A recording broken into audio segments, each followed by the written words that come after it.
কোনোটা আমার পুজোর সময় এলে পার সপ্তাহে 100 টাকা করে, এই পার ডে 100 টাকা করে, এমনও দিন গেছে আমাদের দিতে হয়েছে। পুজোর সময় পার ডে 100 টাকা।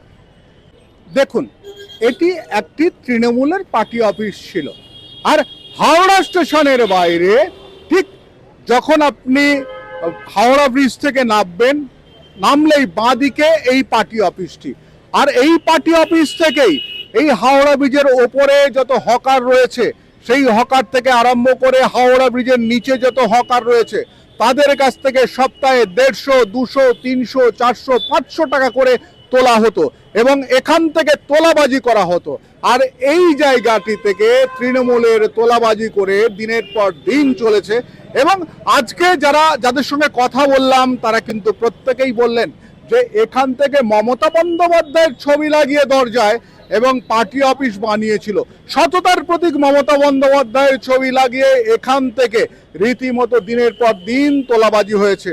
আর আমরা সেইখানে দাঁড়িয়ে রয়েছি, আমরা এলাম এখানে কিন্তু কাউকে এই মুহূর্তে দেখতে পাচ্ছি না। অর্থাৎ দেখছেন ওইদিকে হাওড়া স্টেশন আর এদিকে হাওড়া ব্রিজ, সমস্তটাই কন্ট্রোল হতো এখান থেকে, তোলাবাজির কন্ট্রোল। এটা তৃণমূলের পার্টি অফিস ছিল। তৃণমূল কংগ্রেস মানুষের উন্নয়ন করত। ওখানে যে সমস্ত গরিব দোকানগুলো রয়েছে সেই দোকানগুলো থেকে রীতিমতো শোষণ করা হতো সপ্তাহ গেলে অন্তত পক্ষে 150 থেকে 200 টাকা। অর্থাৎ এখানে 400-500 তো কম, তার থেকে অনেক বেশি দোকান ছিল আর তৃণমূলের শোষণ চলতো। দাদা, আপনার বাড়ি কোথায়? আমি এখানেই দোকান লাগাই। দোকান এটা কাদের অফিস ছিল? এটা তৃণমূলের অফিস ছিল, পার্টি অফিস। এখন কোথায় গেল? এখন যেদিন থেকে মোটামুটি বিজেপির যেদিনে ভোট গণনা হয় সেদিন থেকে এখানে তালা বন্ধ করে সবাই চলে গেছে। বলছি, এই যে এই পার্টি অফিসে কারা বসতো? এখানকার হেড ছিল, তোলাবাজি ছিল মনোজ ভাই, আর হচ্ছে কালানাথ, রাজু। তারা কোথায় এখন? তারা এখন কোথায় আছে আমরা তো বলতে পারছি না, আমরা এখানে থাকি। তারা দেশে গেছে কি এদার ওদার আছে ঠিক বলতে পারছি না। তো হেড ছিলেন এখানে। দোকান আপনার? আমার ওখানে যে চিরুনি ফিরুনি যে বিক্রি করি, যে আনাজলার পাশেই যে দেখে দেন, ওখানে আমি। কত টাকা দিতে হতো আপনাকে? আমাকে সপ্তাহে 150 টাকা দিতে হতো। মাস গেলে আপনার ওই তো 400 আর 200, 600 টাকা। এবার কোনো কিছু ওকেশন থাকলে এক্সট্রা যদি পয়সা চাই সেখানেও দিতে হতো আমাদের বাধ্যতামূলক। বলতে মানে কতদিন থাকতো মাসে ওকেশন মাসে বলতে গেলে কোনো ধরুন কিছু একটা পার্টির কিছু ফান্ডের দরকার, সেই সময় বলে 200 টাকা দিয়ে, 100 টাকা দিয়ে, আরো এক্সট্রা দিয়ে। কোনোটা আমার পুজোর সময় এলে পার সপ্তাহে 100 টাকা করে, এই পার ডে 100 টাকা করে, এমনও দিন গেছে আমাদের দিতে হয়েছে। পুজোর সময় পার ডে 100 টাকা। আচ্ছা, এইখানে মোট কতগুলো দোকান রয়েছে আপনার? মোট কতগুলো তো একটু আইডিয়া নেই আমাদের। বীজের উপরে আমরা এইটুকু থেকে এই কর্নারটার মধ্যে থাকি, 100-150 দোকান আছে মোটামুটি। 100-150? তারপর তো ওই ব্রিজের তলায় আছে, সাইডে রাউন্ড আছে আপনার, এই সাইডগুলো সবগুলোর দিকেই আছে। প্ল্যাটফর্মের বাইরেটা এগুলো সব ওদেরই হাতে ছিল। মানে 5-6 হয়ে যাবে। হ্যাঁ, এখানকার এরিয়া কত, হাওড়া ব্রিজ, এই বাস স্ট্যান্ড যতগুলো এরিয়া আছে এনাদেরই সব। 5-6 হয়ে যাবে। 400-500 দোকান হয়ে যাবে অলরেডি। আপনি নিজে ঘুরে দেখলেই আপনার অনুভব এসে যাবে কত দোকান। এই সব দোকানগুলো দেখুন, সব করে বসানো আছে, দোকানগুলো বসানো আছে এখানে সব চারদিকে, কোনো দিকে গ্যাপ নেই। দেখুন, মমতা বন্দ্যোপাধ্যায় সততার প্রতীক ছিলেন। স্যার দেখুন, আমি কোনো পার্টিগত ব্যাপারে বলছি না, কোনো নির্দলীয় প্রার্থীর মতো। আমার কথায় খুব আঘাতটা লেগেছে যখন হসপিটালের এই কাণ্ডটা হলো।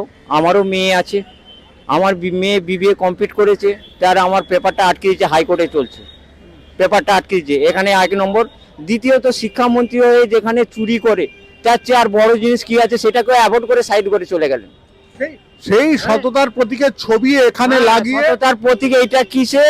মানুষ চাপের বিহীনে না কিছু এখানেই করতে পারো, উল্টো পাল্টা কথা বললে থাপড় মেরেও তাড়িয়ে দিয়েছে, এমন দিন গেছে আপনাদের। হ্যাঁ, এই বড় বড় নেতা মন্ত্রীরা, হ্যাঁ তৃণমূলের ছেলেরা, এমনও দিন গেছে।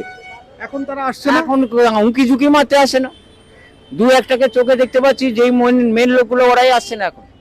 তারা থাকে কোথায়? তারা থাকে যে যার বাসাইতে থাকে, কি বেলুরে থাকে। আমি দাদা তো ওইটা ব্যাপারটা ডিটেলস ওদেরটা জানি না। তবে আপনি এই এরিয়াতে ঘুরতে ঘুরতে ডিটেলস তো আসল তো বেরোবেই। আসল তো বেরোবেই আপনার কাছ থেকে, মুখ থেকে সব কিছু ওই করে। তাহলে আনুমানিক কত টাকা উঠতো প্রতি মাসে? দেখুন আমি তো আনুমানিক এটা বলতে পারছি না, তবে আনুমানিক বড় অঙ্কেরই টাকা উঠতো। নাহলে এক একজন বড় বড় নেতা পার্টির লোকের বড় বড় ফ্ল্যাট কিনেছে, ই করেছে, গাড়ি বাড়ি করেছে, সব কিছু করে মানে রীতিমতো অত্যাচার চালাতো না? অত্যাচার চালাতো। আপনার পুলিশকে জানিয়েছেন? পুলিশকে জানে, পুলিশ ডান হাত বাঁ হাত, পরিষ্কার কথা। কেন ডান হাত বাঁ হাত আমরা এইটুকুই জানি, যখন বিজেপি সরকারের যখন এখানে মিছিল আসতো, তাকে জল কামান করে পুলিশের ডান্ডা মেরে তাকে তাড়ানো, বিতাড়িত করা হতো। প্রতিবাদ করা চলবে না, প্রতিবাদ সহ্য করো, প্রতিবাদটা করা চলবে না মুখ দিয়ে, এইটাই হতো তার নীতি ছিল। আর তার জন্য আজকে এই অবস্থা।